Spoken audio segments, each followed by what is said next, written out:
On va afficher le QR code pour ceux qui désireraient participer, plus terre à terre et financièrement, sentez-vous libre. Hein. On est toujours preneur, hein, il n'y a pas de problème, donc en toute liberté. Entre qui est le maître et le serviteur, j'aimerais recommander quelques bouquins, ou livres devrais-je dire, on parle pas argot hein, quand même. Les héros de la foi, les serviteurs, les modèles quelque part. On peut s'inspirer de leur marche avec Dieu et ce qu'ils ont fait.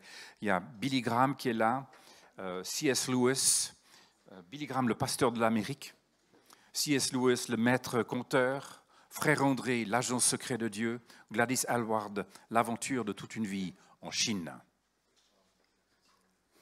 J'ai dit quelque chose de faux? Ok, d'accord. Non, mais quand j'ai ma sœur qui rigole là-bas, c'est que c'est bon. Hein. Bref. Vous avez... Non, mais c'est super, parce qu'aujourd'hui, vous avez 4 avec 40% de rabais. Pas mal, hein? Ça fait presque du 50%. Je suis bon au calcul, hein? On est suisse, on ne l'est pas, hein? D'accord.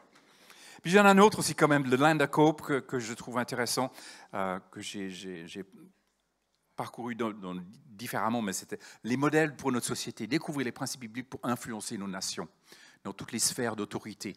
Et c'est juste remarquable, je vous le recommande aussi. Et puis, dans la louange et l'adoration aussi, Sver a sorti son petit dernier, « Tu es mon bonheur », ils ont dû le répéter 10 fois ou 15 fois, je ne sais plus, pour être sûr que vous le comprenez bien, « Tu es mon bonheur ». Mais c'est bien, ça vaut la peine. Ça vaut la peine, donc n'hésitez pas. La librairie est juste à la sortie. J'inviterai Marcel à s'approcher. Vous avez le temps pour le QR code, ça va? Cool. Tu veux plus haut aussi, je pense. Hein?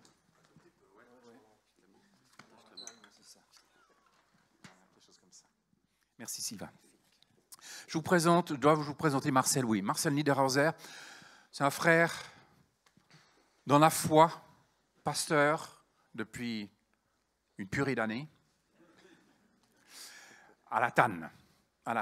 J'en ai entendu parler de lui il y a bien longtemps, par mon beau-père, j'ose le dire, Maurice Ray, ça va? Ouais. Il a eu beaucoup de plaisir à servir aussi à la Tanne. Enfin bref, Dieu agit au travers de notre frère. J'espère que... Oui, il a déjà écrit des bouquins, il va vous en parler d'ailleurs. Donc il pourra vous laisser un témoignage de foi et vous pourrez aussi le lire. Le lire et suivre le Seigneur. Amen. Cool. Merci Père pour Marcel. Merci pour ce que tu as mis sur son cœur pour nous. Seigneur, nous nous attendons à toi. Ouvre nos oreilles et nos cœurs, Seigneur, pour recevoir. Et je prie vraiment, Seigneur, que ta gloire soit manifestée au travers de notre frère, mais dans nos vies et au-delà de nos vies. Nous prions au nom de Jésus-Christ. Amen. Amen. Amen. Merci beaucoup, Steve. Merci beaucoup. C'est une très grande joie pour moi d'être avec vous. J'ai 2 grands défis cet après-midi. Le premier, il a déjà été dit, c'est essayer de vous garder réveillés.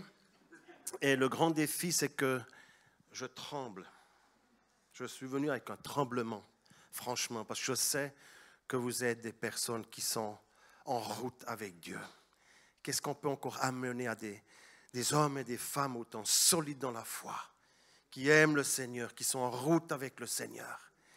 Et j'aimerais encore nous encourager cet après-midi à continuer à être en route avec Dieu. Et j'ai un très grand respect envers Jean-Marc et Edmé. J'ai toujours eu un très grand respect. J'ai grandi dans une famille chrétienne. Vous pourrez lire tout ça dans ce livre, si ça vous intéresse. Et nous avons eu beaucoup d'orateurs de passage, entre autres justement Maurice Ray, Jean-Claude Chablot, Michel Renevier et bien d'autres. Et j'ai toujours eu un très grand respect envers ces hommes de Dieu. Et ces hommes de Dieu nous manquent. Ils nous manquent. Il y a d'autres qui sont là, c'est vrai. Que Dieu soit loué. Merci Jean-Marc, merci Edmé pour tout le boulot que vous faites, que vous avez fait. Je vous respecte beaucoup. Soyez richement bénis. Les livres, notre église est née dans une ferme à 1000 mètres d'altitude dans le Jura. autour d'une table avec mes parents et le frère jumeau à papa. Et je décris un peu l'historique de l'Église dans ce livre qui a commencé à zéro, qui a eu un très très joli développement, qui a passé par de nombreuses épreuves très difficiles, très douloureuses, mais qui a aussi été très très béni par de magnifiques interventions de Dieu. Je parle aussi un peu de mon histoire, de mes 40 voyages, plus de 40 voyages en Afrique, de ce que j'ai vécu là-bas. Je parle aussi de témoignages très forts et puissants d'autrefois, ou un peu moins, un peu plus récents. Par exemple, notre fille qui, lors d'une soirée prière, a été miraculeusement guérie instantanément de ses crises d'épilepsie, au point que la doctoresse de la clinique d'épilepsie de Zurich a été touchée, et lorsque Élodie s'est mariée et lui a envoyé une invitation pour venir à la bénédiction, elle s'est déplacée de Zurich à Latane pour voir cette Élodie qui a été miraculeusement guérie. Enfin, il y a d'autres témoignages. C'est un livre qui encourage, vraiment. Et j'aimerais donner toute la gloire à notre Dieu pour son œuvre à 1000 mètres d'altitude par des agriculteurs comme Jean-Marc. Dieu est capable, Dieu est un Dieu des miracles. Hein. S'il veut construire une église à travers des agriculteurs, il le fera. Alléluia. Et puis, la prière est aujourd'hui encore quelque chose de très important dans l'église. Encore aujourd'hui, chaque semaine, nous avons une soirée prière. Vous pouvez acheter ce livre. Ensuite, je viens d'écrire 2 livres équipés. Ils viennent de sortir il y a 2 mois. Une église équipée et pertinente dans un monde fragile. Et l'autre livre, un chrétien équipé reste en chemin dans un monde fragile. Alors, vous allez trouver dans le détail ce que je vais un peu partager cet après-midi. Des outils, des messages, des encouragements qui aident effectivement à l'Église et à chaque enfant de Dieu d'entrer de plus en plus dans ce que Dieu a prévu pour elle. Alors je ne généralise pas, je sais qu'il y a des églises et des enfants de Dieu qui sont merveilleusement en route. Mais pour moi, je dis, j'ai encore envie d'apprendre. J'ai encore envie de grandir. Alors, ces livres, le prix, c'est un prix indicatif, 15 francs, vous donnez ce que vous voulez. Le bénéfice est pour la mission. Ces 2 livres, il y a le volume 1, le volume 2, c'est une suite, c'est une bonne stratégie pour vendre les 2 livres. Non, je plaisante. Mais vous pouvez les acheter à la table. Servez-vous, donnez ce que vous voulez, que tout sert à la gloire de Dieu. Voilà, chers amis, je pense que vous êtes d'accord avec moi si je dis que le peuple de Dieu est invité comme jamais encore à persévérer et aller de l'avant, n'est-ce pas? Jusqu'au bout.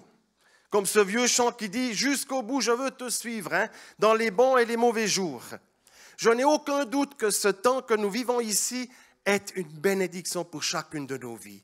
Justement, à continuer à grandir en esprit, en connaissance, en sagesse, et ceci jusqu'au bout. Nous savons que les choses dans ce monde se compliquent journellement et à tous les niveaux. Et l'apôtre Paul dira aux Éphésiens au chapitre 5, verset 15, « Prenez donc garde de vous conduire avec prudence, non pas comme des insensés, mais comme des sages. Rachetez le temps, car les jours sont mauvais. » Les jours sont mauvais pour tout le monde. Mais c'est vrai pour certaines personnes nettement plus que pour d'autres. Nous avons vu un petit aperçu hier soir. Par ce qui se passe en Ukraine, on pourrait citer de nombreux exemples par rapport à ce qui se passe. Nous avons dans ce monde actuellement 2 mouvements. Le premier mouvement, c'est le monde qui s'écroule. Le monde qui, gentiment mais sûrement, descend, s'écroule. Ensuite, il y a ce deuxième mouvement où l'Église est invitée à encore progresser, à encore avancer, à encore se lever et pour créer une différence dans ce monde. Ensuite, troisièmement, j'aimerais partager aussi l'importance d'être encore sel et lumière là où Dieu nous place. Et le 4e point sera d'aller jusqu'au bout. J'aimerais vraiment tous nous encourager à ne pas abandonner, à quelques mètres de notre arrivée, parce que Jésus revient bientôt. Alléluia. Le monde change radicalement à tous les niveaux. L'injustice, les guerres, les attentats, les meurtres. Des centaines de milliers de personnes quittent leur pays en guerre et cherchent un refuge. Économiquement et aussi socialement, ça se complique journellement. L'instabilité se fait ressentir à tous les niveaux. Nous avons derrière nous, mais pas encore sorti complètement, ce fameux virus, coronavirus. Ensuite, on nous parle, vous avez déjà entendu parler du problème d'électricité? Vous avez déjà entendu parler? Ah, aussi en Suisse romande. Je crois que c'était juste chez nous. Et bientôt, chers amis, je le dis avec prudence, bientôt on va nous parler de famine. Et bientôt on va vivre la famine si ça continue comme ça. Les avortements en Suisse. Chaque année, ces dernières années, il y a environ 11-12 000, voire plus, d'avortements enregistrés. On n'en parle pas des autres. Dans un pays, soi-disant, chrétien. Ensuite, on ignore Dieu. On ignore la Bible. On n'y croit plus. L'homme se tient au-dessus de Dieu. L'homme pense pouvoir gérer le monde. J'ai fait dernièrement une visite vers une sœur en Christ de l'Église et contre une paroi, j'ai lu ce magnifique verset. L'homme n'est jamais aussi grand que lorsqu'il se met à genoux devant Dieu. L'homme n'est jamais aussi grand que lorsqu'il se met à genoux devant Dieu. Et ensuite, on a passé jusqu'à 360 millions de nos frères et sœurs qui sont persécutés d'une manière atroce. Les valeurs morales, les valeurs logiques, les valeurs bibliques, la crainte de Dieu sont négligées de plus en plus. On mélange tout, on appelle le bien mal et on appelle le mal bien. En Allemagne, le journal Spiegel, il était écrit, c'est de la discrimination si on dit qu'une mère est une femme et un père est un homme. Et vous savez ce que nous avons voté l'année passée, au mois de septembre. Je ne vais pas entrer dans une discussion là-dessus. Un jeune sur deux a fait au moins une tentative de suicide. En Suisse. Le monde a besoin de Jésus. Et nous le savons que Jésus est la solution. Amen. Le monde s'écroule. Pourquoi? Oui, aussi et surtout parce qu'on néglige Dieu. On met Dieu dehors de notre société, dehors du gouvernement, dehors des écoles, dehors de l'économie, dehors de nos familles. On le met dehors. Ensuite, le monde s'écroule non seulement au niveau des valeurs morales, mais aussi la nature, elle souffre. Romains 8, 22. Nous savons que jusqu'à ce jour, la création toute entière soupire et souffre des douleurs de l'enfantement de cette nouvelle création. Et de nombreux textes bibliques nous parlent de ces catastrophes naturelles. Et souvent on dit c'est du jamais vu. L'année passée, on a eu tellement de pluie et les récoltes étaient faibles. Cette année, il a fait tellement chaud et les récoltes sont encore faibles. Chez nous, dans le Jura, c'est très, très difficile. Les pâturages étaient rouges. Nous avons dans notre église 25 familles d'agriculteurs. Et nous avons souvent prié pour eux. Pour que Dieu puisse multiplier. Est-ce que c'est possible? Oui, Dieu peut multiplier. Et nos agriculteurs ont besoin d'être encouragés. Les nombreux incendies suite à ces chaleurs de cet été. Tout dernièrement au Pakistan, vous avez vu ces inondations. 6 000 maisons détruites, plus de 1200 personnes qui sont tuées. En Italie, cette semaine, des inondations. Et on dit souvent, c'est du jamais vu. J'ai suivi une émission à la France Télévision France 1, je crois. C'était une table ronde avec des scientifiques, des chercheurs, des politiciens. Et ils ont dit, la fin du monde est très, très, très proche. Bon, nous le savons à travers de la parole de Dieu. eux peut-être qu'ils le savent aussi, mais ils constatent d'après leurs études, d'après ce qu'ils voient. Et un scientifique, je ne sais plus son nom, il se promène du matin au soir avec un sac à dos. Et il a une bouteille d'eau dedans, il a deux t-shirts, quelques petites boîtes de nourriture, parce qu'il se dit que la fin du monde peut arriver demain. Donc les choses s'accélèrent. Les choses vont se compliquer, mes chers amis. Dieu est avec nous. Moi, ça me rassure. Et j'ai envie de dire, à cause de Dieu, le meilleur est devant nous. Pas forcément ici-bas, mais avec Dieu, oui. Le meilleur est devant nous. Dieu va encore déverser son esprit sur toute chair. Joël, aussi sur la chair vaudoise. Amen. Matthieu 24, 14. Cette bonne nouvelle du royaume sera prêchée dans le monde entier pour servir de témoignage à toutes les nations, alors viendra la fin. Ou encore 2 Pierre 3, 9. Le Seigneur ne tarde pas dans l'accomplissement de la promesse, comme quelques-uns le croient. Combien de fois m'a dit, mais ça fait longtemps qu'on parle du retour du Seigneur. Mais il donne la réponse ici. Il use de patience envers vous, ne voulant pas qu'aucun périsse, mais voulant que tous arrivent à la repentance. Chers amis, avec ce texte, nous pouvons sous-entendre que si les enfants de Dieu, de tous les temps, avaient toujours amené l'évangile comme Jésus l'a demandé, peut-être que Jésus serait déjà venu. Peut-être que le nombre serait déjà atteint. Nous avons entendu hier soir ce magnifique témoignage de Sacha lorsque son fils était dans un camp et de comment Dieu a agi dans ce camp. Il y a d'une manière, nous voyons que Dieu agit aussi dans notre Suisse. Et ensuite, j'ai entendu autre chose.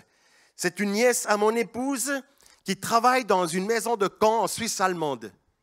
Et durant l'été, ils ont eu plusieurs camps. Et dans un camp, ils ont fait comme ça un sondage. 70% des enfants ont dit ne jamais avoir entendu parler ni de Dieu ni de la Bible. 70% des enfants dans notre pays, soi-disant chrétien. Le monde s'écroule. Ça, c'est la première réalité. Le monde s'écroule. C'est un certain mouvement. En même temps, chers amis, il existe un autre mouvement. Et nous devons surtout nous laisser imprégner par ce mouvement-là. C'est Ésaïe 60, verset 1. Lève-toi, sois éclairé, car ta lumière arrive, et la gloire de l'Éternel se lève sur toi. Voici les ténèbres couvrent la terre et l'obscurité les peuples. C'est ce monde qui descend. Mais sur toi, on peut mettre notre prénom. L'Éternel se lève. Sur toi, sa gloire apparaît. Chers amis, l'Église, toi et moi, nous sommes invités à progresser, à augmenter, à avancer, à partager la bonne nouvelle. Nous avons une perspective, nous avons un but. Ce qui est central, c'est ce qui dirige mon cœur. Et qu'est-ce qui dirige mon cœur? Est-ce ce monde qui va à sa dérive? Est-ce tout ce que nous entendons par les nouvelles, les réseaux sociaux, etc.? Ou est-ce Ésaïe 61? Lève-toi, sois éclairé. Et je crois que nous sommes debout. J'ai envie de dire, restons debout et restons encore éclairés. Amen. Nous sommes appelés à être empreints des choses célestes et à parler les paroles de Dieu d'une manière claire et directe. Dire que Jésus est la solution, dire qu'il a la solution et qu'il ne change pas. Dire qu'il vient bientôt chercher son Église, qui est son épouse. Nous ne savons pas quand Jésus vient chercher son Église, son épouse. Mais la parole de Dieu nous dit dans 1 Thessaloniciens 5 de ne pas dormir comme les autres. Dormir, c'est descendre. Rester réveillé, c'est monter. C'est avoir une perspective. Chers amis, quand commençons-nous à dormir spirituellement? En réalité, nous ne le savons pas. Nous le remarquons seulement quand l'Esprit de Dieu nous réveille. Va dire à quelqu'un, tu dors. Quand il dort, il dort. C'est seulement quand il s'est réveillé qu'il va se rendre compte qu'il a dormi. C'est vrai, hein? Je ne dis pas de bêtises. C'est quand l'Esprit de Dieu réveille un enfant de Dieu qui est entré pour X raisons, sans jugement, mais pour X raisons, dans un sommeil spirituel. C'est quand l'Esprit de Dieu réveille cet enfant qu'il se rend compte. Il n'y a pas longtemps, un homme vient dans notre église et après un certain temps, il me demande un entretien. Il vient dans mon bureau et il commence à pleurer. Il dit, Marcel, il s'appelle aussi Marcel, ça fait des dizaines d'années que j'ai gaspillé. Je suis un chrétien. J'ai gaspillé des dizaines d'années. J'ai dormi pendant des dizaines d'années. Maintenant, tout d'un coup, le Saint-Esprit me touche. Il me réveille. Il a pleuré comme un enfant. Tout d'un coup, le Saint-Esprit est venu. Il l'a touché. Et il est passé par les eaux du baptême tout dernièrement. Et la parole de Dieu dit, dans Ephésiens 5, 14, « Réveille-toi, toi qui dors, réveille-toi d'entre les morts et Christ t'éclairera. » Et j'ai envie de nous dire, parce que je vous considère comme des enfants de Dieu réveillés. Je ne veux pas être négatif, mais restons réveillés. Restons réveillés. Dormir spirituellement, chers amis, c'est très, très dangereux. Ensuite, ce qui nous fait aussi dormir spirituellement, c'est les infos par les médias sociaux. On entend, on voit, on lit, et plus nous entendons, plus nous voyons, plus nous lisons, plus nous risquons de nous laisser endormir spirituellement. Et ça, c'est exactement la stratégie de l'ennemi. Parce qu'il peut nous endormir, le peuple de Dieu, il va se frotter les mains. C'est foutu, c'est fichu pour les reconversions. Par contre, un peuple de Dieu réveillé, ça le dérange. Et c'est pour ça qu'il se met en l'œuvre. Mais il est vaincu au nom de Jésus. Le monde est extrêmement bien organisé pour monopoliser, piloter, je dirais même téléguider les gens, y compris les chrétiens. Et là, chers amis, nous avons besoin de l'esprit du discernement. Par contre, ce qui est important, c'est de nous laisser toucher et imprégner par la parole de Dieu, par l'Esprit de Dieu, par, je dirais, les médias célestes. Et ceci dans une profonde et régulière relation avec Dieu. Ensuite, chers amis, ce qui me garde aussi réveillé, c'est le témoignage. C'est le fait de témoigner à ceux qui ne connaissent pas Christ. C'est le fait de prier avec les gens. C'est le fait de s'engager pour ceux qui sont perdus. Le chrétien qui dort est un chrétien qui n'ouvre pas forcément sa bouche. Et Paul dit, réveille-toi et évangélise, partage ce message. Se réveiller, rester réveillé, témoigner, sauver des âmes, c'est central. C'est ce qui doit nous animer. Sinon, nous risquons de nous endormir. Nous sommes appelés à nous réveiller les uns les autres. Et là, je regarde une petite histoire. Le pasteur, il prêche et tout d'un coup, il voit un frère qui dort. Et puis, il dit au frère qui est à côté, « Frère, réveillez votre collègue. » Et il répond au pasteur, « Réveille-le toi-même, c'est toi qui l'as fait endormir. »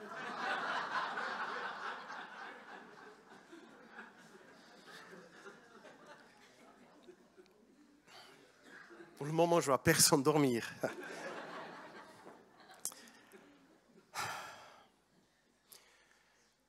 Le Covid, non, ce n'est pas Dieu qui a envoyé le Covid, mais il a permis. Et je crois que le Covid est aussi un message de Dieu pour l'Église. Restez réveillés. Restez réveillés. Il appelle à se rendre compte que nous avons en lui la vie éternelle. Mais il nous appelle aussi à nous rendre compte que sans Dieu, nous possédons encore la perdition éternelle.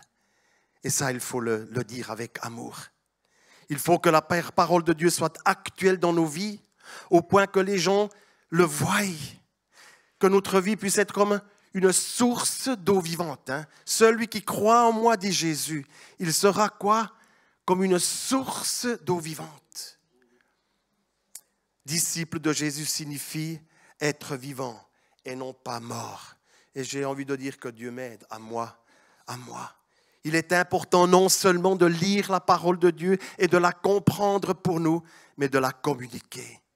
Essayons de saisir chaque occasion pour parler de Dieu. Il faut oser ouvrir la bouche.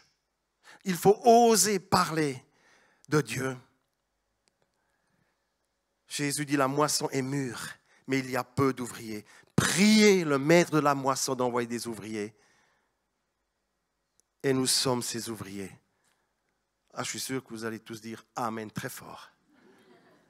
Amen. Continuez à partager un message vivant, nourrissant et motivant. Être à l'écoute des gens.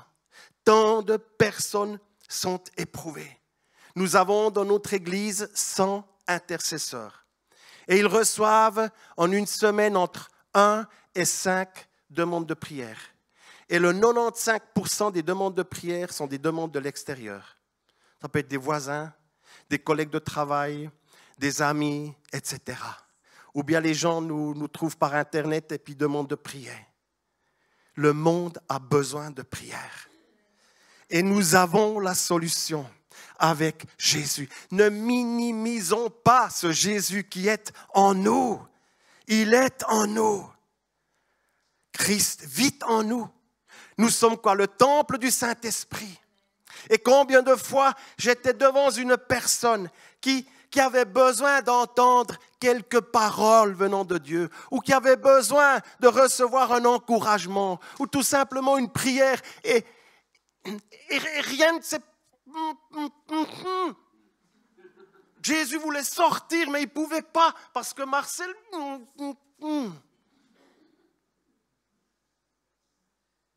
Jésus vit en nous.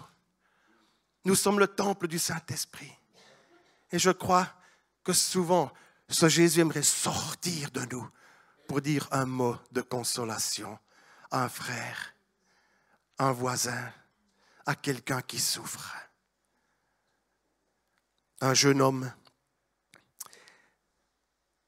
devait partir à l'armée, jeune homme chrétien, et il avait tellement peur.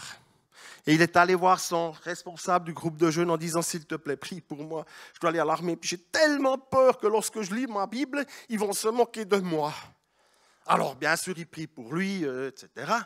Il va à l'armée. Après l'armée, il vient tout content. Il va voir son responsable du groupe de jeunes. Il dit « Écoute, je te remercie pour ta prière. C'était vraiment une prière de foi. Tout s'est tellement bien allé. Je suis tellement reconnaissant. Merci beaucoup. Personne n'a remarqué que j'étais chrétien. »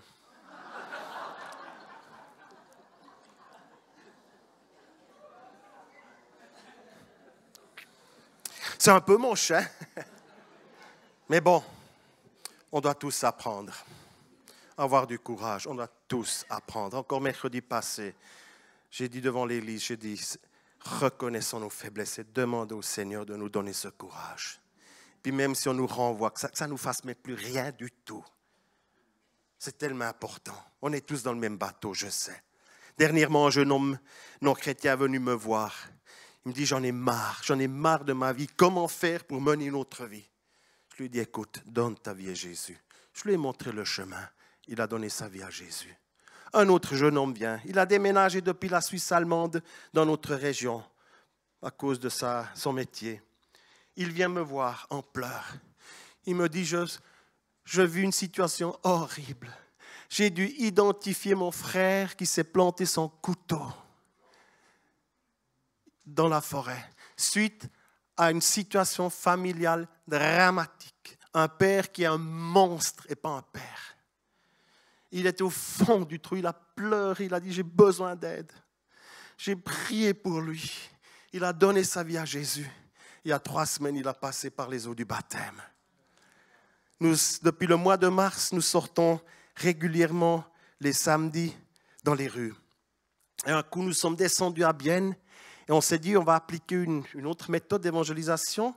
On voit quelqu'un, on dit, bonjour, je m'appelle Marcel, est-ce que je peux vous poser une question? Oui. Si Dieu pouvait faire un miracle dans votre vie, qu'est-ce que vous lui demanderiez? 2 jeunes. L'un, il m'a dit pour que je puisse mourir le plus vite possible. J'ai dit, oh, qu'est-ce qui se passe? Puis j'en ai marre, ma vie c'est du chenille, j'en ai marre, etc. J'ai dit, mais vous vous rendez compte, un si beau jeune homme, vous avez toute votre vie devant vous, et Dieu vous aime. Et on a pu parler avec lui, on a pu l'encourager, on a pu lui donner une Bible, on a pu prier avec ces 2 jeunes hommes. Et ils sont partis en disant, mais ça nous a fait un monstre bien, merci beaucoup, revenez de nouveau. Et je pourrais vous donner d'autres exemples. Je suis sûr, chers amis, qu'en une semaine, nous croisons tous au moins une personne qui est au fond du trou et qui a besoin d'aide. Oh, que Dieu nous aide, que Dieu nous encourage, que Dieu nous qualifie encore pour aller à la rencontre de ces gens. Le monde est fatigué. Les gens sont influencés par les médias sociaux, par les mauvaises nouvelles.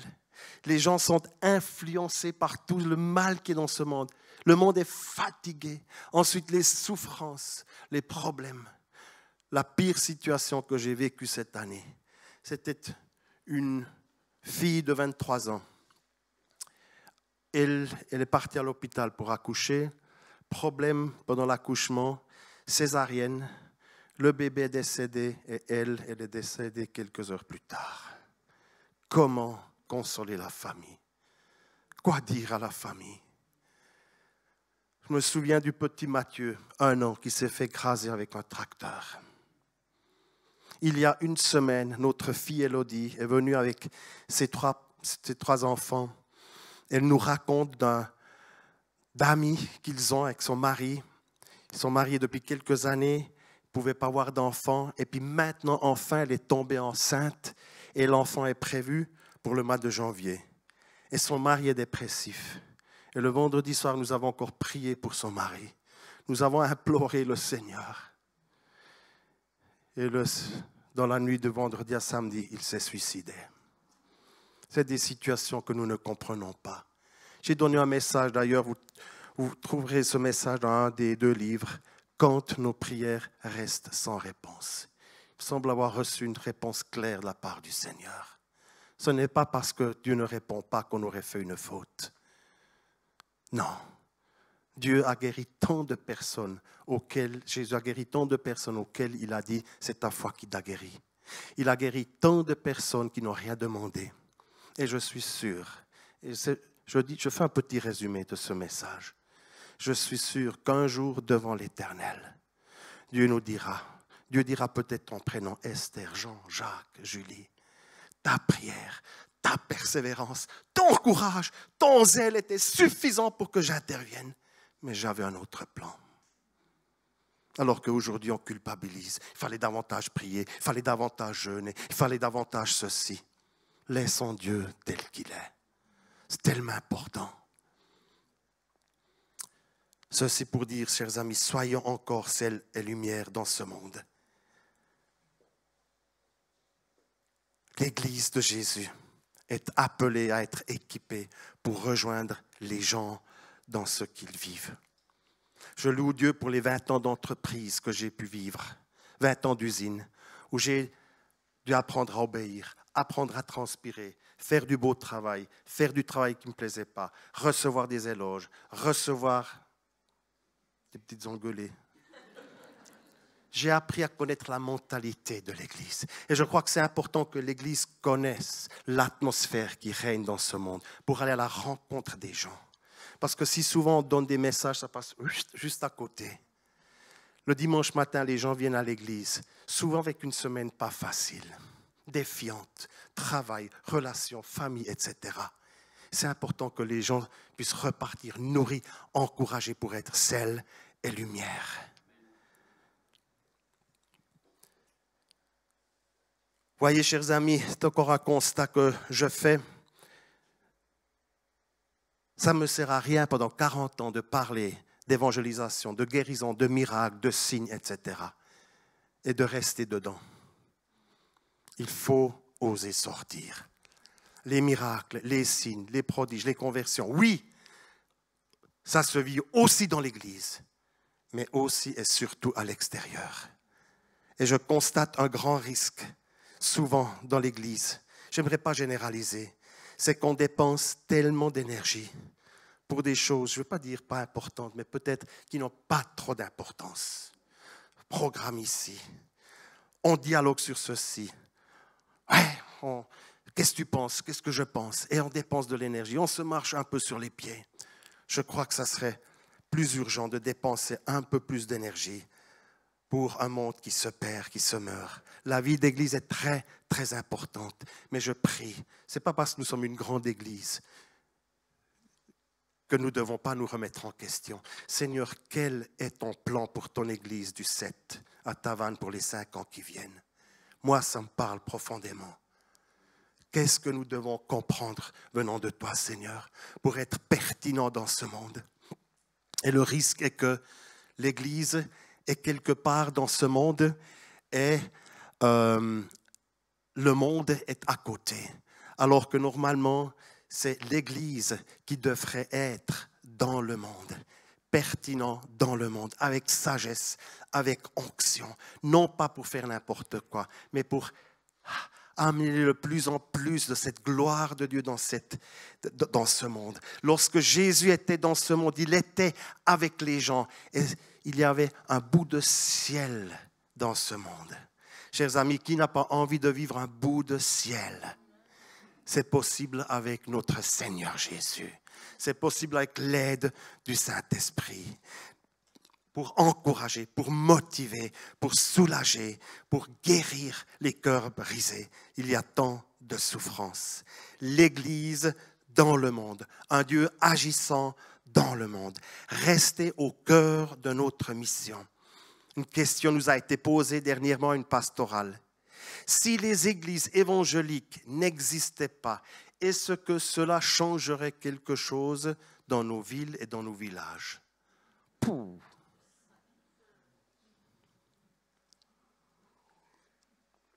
Et ensuite, je me suis posé la question suivante.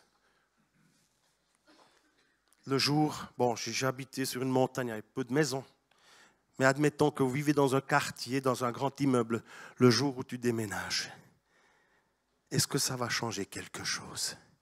Est-ce que les gens vont dire, s'il te plaît, Ernest et Rosemary, s'il te plaît, restez là. Vous avez été pour nous un soutien, une aide. On pouvait venir chez nous quand nous étions tristes, découragés. S'il te plaît, restez là. Ou bien vont-ils dire, merci beaucoup, monsieur. Merci beaucoup, au revoir. Malheureusement, chers amis, j'ai entendu les deux versions. Malheureusement, j'ai entendu les deux versions. Et ça fait mal quand on entend la deuxième version. Je crois que là, on a vraiment loupé quelque chose. La ville s'élève par la bénédiction des hommes droits, mais elle est renversée par la bouche des méchants. Amen. Ensuite, ce qui est important, c'est d'être enthousiaste de Dieu. Si je ne le suis pas, je ne peux pas faire envie aux autres de croire en Dieu. Et là, il est question du premier amour envers Jésus. D'aimer Jésus profondément.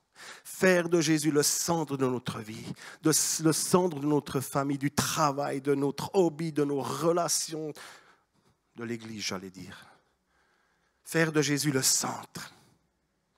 Et j'aimerais terminer à cette dernière partie pour encore nous encourager. Comme déjà dit, nous vivons dans un monde dans lequel nous sommes tous, d'une manière ou d'une autre, défiés, n'est-ce pas? Est-ce qu'il y a quelqu'un ici qui n'a pas de défi? Je vous donne le micro. Tous, chers amis, nous sommes tous à peu près dans le même bateau.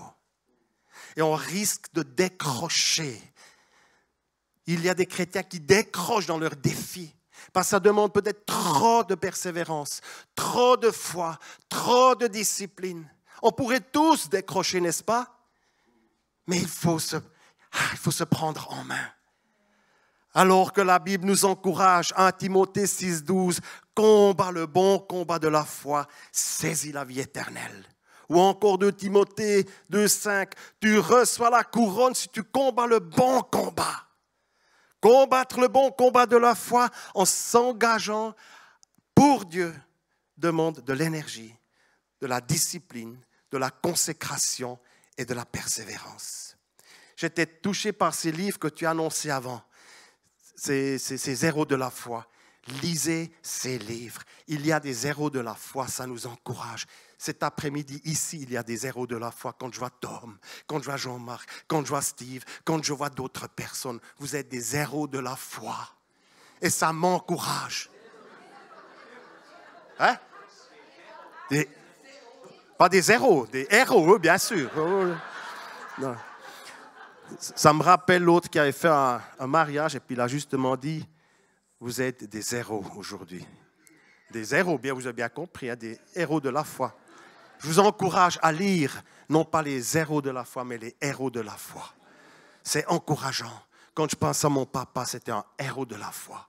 C'était un homme de prière. Il a usé ses genoux. Il marchait comme ça à la fin, comme ça il marchait. Il avait usé ses genoux. Il n'a pas eu la possibilité d'étudier la théologie, mais il a étudié la genouologie. Je n'ai rien contre la théologie, hein, absolument pas. Ne vous inquiétez pas, chers amis. J'aimerais encore nous encourager avec un exemple de la parole de Dieu. Vous connaissez cet exemple de cette femme qui avait cette perte de sang pendant 12 ans. Cette femme qui pendant 12 ans était abandonnée. Et n'oublions pas qu'à cette époque-là, une femme qui avait ses règles était considérée comme impure. Tout ce qu'elle touchait, sur la chaise où elle s'était assise, dans le lit où elle était couchée, tout devenait impur. Et c'était une loi terrible. Imaginez-vous cette femme pendant 12 ans, une perte de sang, isolée, abandonnée. Et tout d'un coup, elle entend parler de Jésus qui est dans sa ville. Et elle savait que c'était ce Jésus qui opérait les miracles. Elle avait une foule de personnes. C'est normal, quand quelqu'un opère des miracles, les gens les suivent, hein, entre guillemets. Jésus était pertinent. Et puis elle s'est dit, c'est ma chance. Aujourd'hui, c'est ma chance. Après 12 ans, je peux être guéri. Mais comment faire? J'ose pas sortir. Les gens qui me verront, ils vont dire, attention, la femme impure. Et puis en même temps, elle s'est dit, c'est ma chance. Puis elle a organisé son coup. Elle a dit, je ne vais pas louper cette chose-là. Je ne vais pas louper ma guérison aujourd'hui. Et elle prend son courage à deux mains.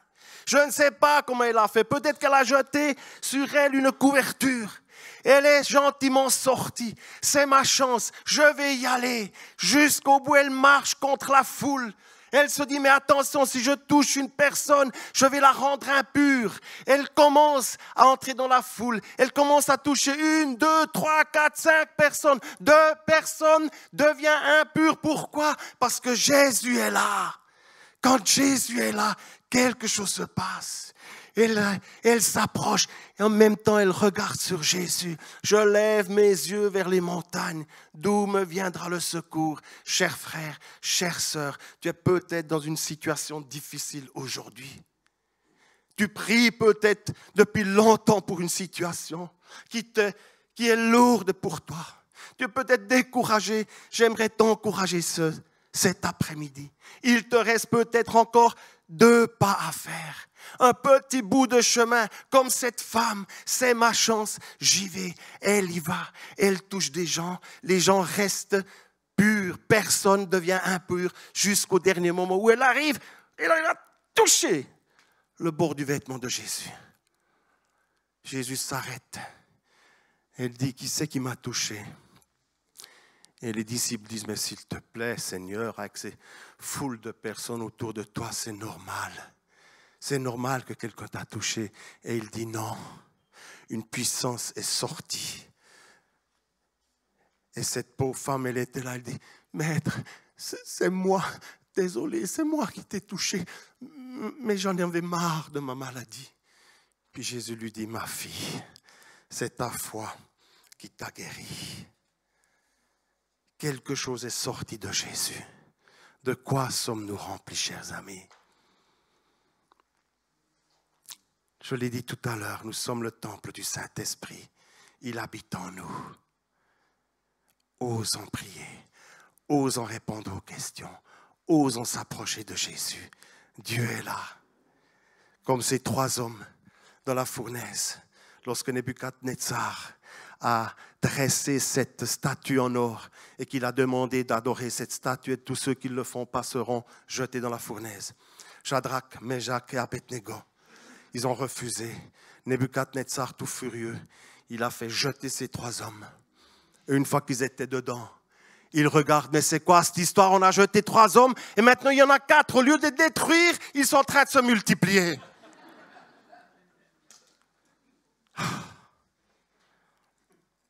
John Stéphane Akvari, je vais terminer avec ce témoignage, a représenté la Tanzanie lors du marathon de l'édition 1969 aux Jeux Olympiques au Mexique. Lors du marathon de 10 000 mètres, tout au début, il chope une crampe. Il se lève, il se soigne un peu et il continue à courir. Et tout d'un coup, il tombe dans une mêlée d'autres coureurs et il se blesse terriblement, le genou, l'épaule. Tout le monde était sûr que John allait abandonner. Mais non, il se fait soigner, il se lève et il continue à courir. Il continue à courir. Et les gens ils disent, mais il est malade, cet homme, qu'est-ce qu'il fait? Il continue à courir. Il savait qu'il n'avait plus aucune chance d'être parmi les premiers. Et il a vu dans le tableau d'affichage qu'à un certain moment donné, un quart des coureurs ont déjà abandonné. Et il a dit, je ne veux pas faire partie de ceux qui abandonnent. J'irai jusqu'au bout. Après un immense retard, il arrive dans le stade. Le soleil est en train de coucher. Il y avait encore quelques fans qui étaient là pour l'applaudir. Et quand il était là, les journalistes se sont approchés de lui. Ils lui ont dit, comment ça se fait? Pourquoi avez-vous continué la course en sachant que de toute façon, vous allez gagner 0 médaille et puis arriver le dernier? Et sa réponse était, mon pays m'a envoyé 8000 kilomètres de chez moi, non seulement pour commencer la course, mais pour la terminer. Chers amis, nous avons tous commencé une course. Nous n'allons pas forcément la terminer en étant millionnaires, ou chef d'entreprise de 1300 ouvriers, ou politicien mondialement connu. Mais nous allons la terminer avec Dieu. Terminer cette course avec la certitude que Dieu habite en nous, que Dieu est avec nous en fixant nos yeux sur ce Dieu. Dieu ne nous a non seulement créés pour commencer une course, il nous a créés pour terminer une course. Akvari n'a pas gagné la course, mais il l'a terminée. Chers amis, chers frères et sœurs, avec Dieu, nous allons non seulement terminer la course, mais nous allons recevoir la couronne. N'est-ce pas beau ça? Quoi qu'il arrive, celui qui est en vous est plus fort que celui qui est dans ce monde. Si Dieu est pour nous, qui sera contre nous? Hébreux 12:2, courons avec persévérance dans la carrière qui nous est ouverte, ayant nos yeux fixés sur le monde. Non, sur Jésus. Nous pouvons tous vivre des épreuves, des moments difficiles. La clé pour une vie réussie n'est pas premièrement notre intelligence, notre succès, mais la persévérance. Nous n'avons pas toutes les réponses. Ça, c'est vrai. Dieu reste Dieu. Mais n'abandonnons pas au dernier moment. Vous savez, ce qui est important, ce n'est pas de réussir dans la vie, mais de réussir la vie. Et avec Dieu, nous allons réussir la vie. Apocalypse 3:11. Je reviens bientôt. Retiens ce que tu as, afin que personne ne prenne ta couronne. Par cette parole, Jésus nous met en garde que le danger existe de nous faire voler notre couronne. Raison pour laquelle je nous encourage, prions les uns pour les autres, aimons-nous, soutenons-nous, allons de l'avant jusqu'au moment où Jésus viendra. et que nous puissions vivre ce que ce vieux chant dit. En mon cœur, j'ai choisi de suivre Jésus-Christ. En mon cœur, j'ai choisi de suivre Jésus. En mon cœur, j'ai choisi de suivre Jésus-Christ. Oui, pour toujours. Oui, pour toujours. Continuons d'entrer de plus en plus dans ce que Dieu a prévu pour son peuple. Continuons à grandir en connaissance, en amour, en sagesse, en discernement, avec l'assistance du Saint-Esprit. Continuons d'adopter le caractère de Christ. Comment a-t-il vécu? Comment a-t-il agi? Répondu? Comment a-t-il côtoyé les gens? Continuons à partager l'évangile de Jésus, la bonne nouvelle, dans un monde fragile. Continuons d'aller à la rencontre des gens qui ont besoin d'aide, qui pleurent, qui sont isolés, qui sont au fond du trou. Continuons de prier, d'intercéder les uns pour les autres, pour le gouvernement, pour un réveil spirituel. Laissons-nous encore équipés, motivés, oindre par le Saint-Esprit. Faisons de Christ le centre de notre vie. Faisons-le encore, aujourd'hui, demain et jusque dans l'éternité. Je vous invite à entrer dans un temps de prière. Et pendant que je termine ce message avec quelques questions, si quelqu'un veut se lever tout simplement, si quelqu'un veut dire, Seigneur, ce point où cette pensée m'a touché, aide-moi, faites-le librement. Et j'aimerais prier pour vous après. Alléluia. Inclinons-nous dans la prière et laissons-nous toucher encore par Dieu. Alléluia. C'est comme si notre Père Céleste nous posait cette question. Mon fils, ma fille, qu'est-ce qui dirige ton cœur? Qu'est-ce qui influence ton cœur? Est-ce ce monde qui va à sa dérive, qui se complique? Ou est-ce mon esprit, ma parole? Mon fils, ma fille, tu es appelé à être réveillé spirituellement. Et ta vocation est de réveiller ceux qui sont encore spirituellement morts. Veille sur les choses qui pourraient t'endormir et veille sur les choses qui te gardent réveillé. Mon fils, ma fille, si tu regardes l'image de l'Église et du monde, qu'est-ce que cela provoque en toi? L'Église dans le monde, l'Église avec une pertinence, l'Église avec une vocation qui va à la rencontre des gens. Est-ce que cette image te touche, mon enfant? Mon fils et ma fille, persévère jusqu'au bout. Je suis avec toi. Je ne t'abandonne pas.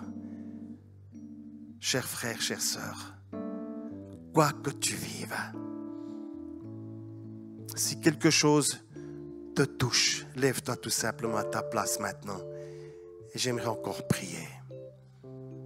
Alléluia, merci Seigneur.